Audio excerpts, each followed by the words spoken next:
Hi welcome to Rama Telugu కథలు. వీడియోని పూర్తిగా చూడండి, లైక్ చేయండి, షేర్ చేయండి, సబ్స్క్రైబ్ చేయండి.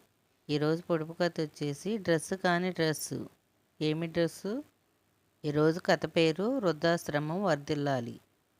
యాదయ్య పుష్కలంగా డబ్బు సంపాదించాడు. ముగ్గురు కొడుకులకు పెళ్ళిళ్ళు చేసి ఆస్తినంతా ముగ్గురికి పనిచేశాడు. కొడుకులు వేరు కాపురాలు పెట్టారు. యాదయ్య తన భార్య అన్నమ్మతో పాత ఇంట్లోనే ఉండిపోయాడు.